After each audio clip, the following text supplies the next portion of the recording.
豆腐咧係極其常見嘅食材，而且好多人都中意食豆腐。不過咧，謝醫生要提醒大家，食豆腐都要有講究喎。大家好，我係謝醫生。呢一期嘅影片咧，我哋嚟講講豆腐啦。咁豆腐咧係一種營養豐富嘅食物。豆腐咧含有鐵、鈣、磷、鎂咁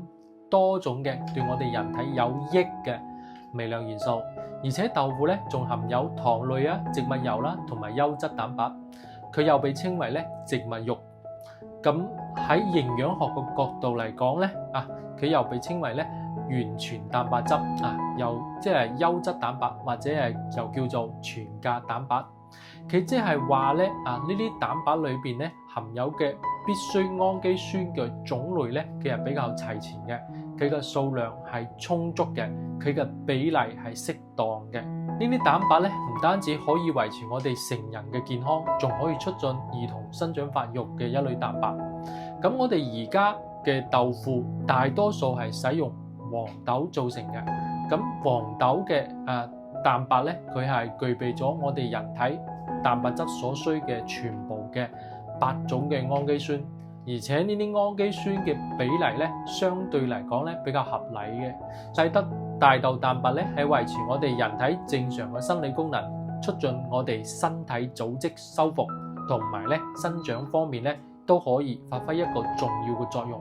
所以咧大豆蛋白咧又屬於完全蛋白質。如果我哋生活喺平時嘅生活當中咧，我哋直接食用呢個黃豆咧，呢個時候咧大部分嘅蛋白質消化咧，佢個吸收率咧淨係得65%嘅啫。但係咧，我哋將呢啲黃豆製成咗豆腐之後咧，我哋消化率咧可以提高到90%以上喎。另外咧喺做豆腐嘅過程中咧，大豆咧含有大約18%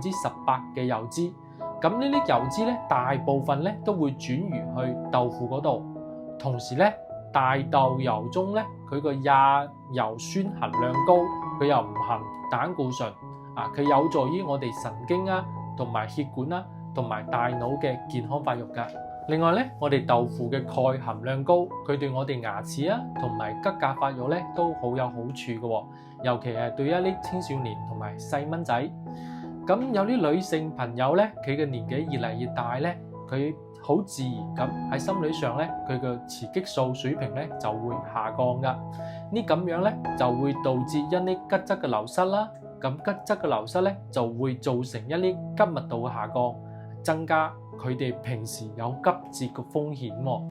咁咧，我哋豆腐裏邊嘅大豆異黃酮咧，佢有啲似我哋身體上嘅雌激素，佢可以幫助我哋咧減緩呢個骨質流失，同時咧係促進呢個鈣嘅吸收嘅。佢係有助於呢啲女性朋友咧提高骨密度同埋預防骨質疏鬆嘅。咁中醫認為咧，大豆咧佢嘅性味甘涼，入脾胃大腸經。咁呢個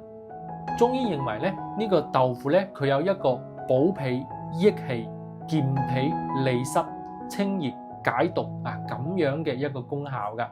咁《本草綱目》講豆腐有清熱散血。咁《食鑑本草》又話豆腐有寬中益氣、和脾胃、下大腸濁氣，同埋咧消脹滿噶。有啲朋友問謝醫生我哋屋企有人痛風喎，咁醫生話唔可以食大豆類呢個食物喎，究竟可唔可以食豆腐呢？其實呢個問題係咁嘅，對於有痛風嘅朋友嚟講咧，我哋係需要咧通過一啲飲食咧係限制呢個嘌呤嘅攝入嘅，係一般嚟講係採取一啲低能量啦、低脂肪啦同埋咧低蛋白嘅飲食，佢咁樣咧就可以降低咧痛風朋友咧佢個血尿酸水平，同埋咧增加一啲尿酸嘅排泄嘅，咁樣就防止咗痛風嘅急性發作，同埋咧緩解痛風發作嘅一個症狀噶。我哋一般呢啲好多種食物，我哋按嘌呤嘅含量嚟講，一般可以將食物咧分成3大類。咁第一類咧係低嘌呤食物，即係100克嘅食物裏邊咧嘅含有嘅嘌呤係少於50毫克嘅。咁第二類中嘌呤嘅食物咧係100克嘅食物裏邊咧含嘌呤係50到150毫克嘅。咁但係3類高嘌呤嘅食物裏邊咧，佢係指100克嘅食物裏邊咧含有嘌呤係150到1000毫克嘅。咁痛風嘅朋友咧，佢就應該多食啲低嘌呤嘅食物，少食啲中嘌呤嘅食物，唔可以食高嘌呤嘅食物。咁我哋平時食嘅大豆、個黃豆，或者我哋平時嘅其他嗰啲綠豆或者紅豆，呢啲都係屬於第二類嘅中嘌呤食物。所以咧，我哋長期食太多黃豆咧，就會促進我哋痛風嘅發作，好容易造成我哋嘌呤代謝失常嘅朋友嘅尿酸嘅濃度大量增高，從而引發痛風，俾痛風嘅呢個朋友咧帶來好大嘅痛苦嘅。但係咧，黃豆係製造豆腐前咧係經過浸泡嘅，然後我哋將浸泡嘅水倒咗，咁樣會將部分溶於水嘅嘌呤咧去咗。所以咧，有啲營養學家嘅專家認為咧，呢個時候嘅豆腐嘅嘌呤就唔高，可以適量咁食豆腐。不過咧，問題係我哋唔知道究竟係做豆腐嘅具體工藝係咁係點樣，係嘛？佢浸泡咗又去咗幾多嘌呤，所以咧，謝醫生都係建議痛風或者係尿酸高嘅朋友少食豆腐，甚至係唔食豆腐。畢竟食物有好多種選擇，我哋可以選擇其他低嘌呤嘅食物，預防出現會升高血尿酸濃度，誘發痛風急性發作嘅可能。另外咧，我哋知道碘係合成甲狀腺激素嘅一個重要嘅元素。如果碘缺乏咧，我哋人體合成甲狀腺激素嘅量咧就會減低，從而咧導致整個機體嘅生理功能出現咗問題。咁醫學上咧，將呢種病症咧統稱為碘缺乏病。我哋長期咧食太多豆腐咧，佢會導致呢個碘缺乏，就係因為咧喺製造豆腐嘅黃豆之中咧，佢含有皂角袋呢種物質。咁呢種皂角袋咧，佢會加速體內碘嘅排泄，長期咁食用就容易導致我哋嘅碘缺乏，導致係碘缺乏病嘅。另外咧，我哋長期食太多豆腐咧，又會增加我哋腎臟嘅負擔。我適當咁食豆腐咧，係唔會對我哋嘅腎功能產生損害嘅。但係咧，好多中意食豆腐嘅朋友，佢同時都會食大量嘅豆製品。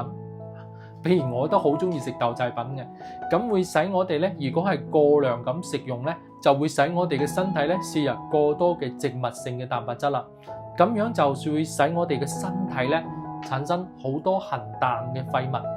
加重我哋腎臟嘅負擔，長期咧使我哋處於一個壓力之下，可能會使我哋腎臟嘅功能咧產生衰退，甚至係腎臟嘅損害，引發一系列嘅腎臟問題嘅。今日就講咗豆腐啦，多謝大家收睇。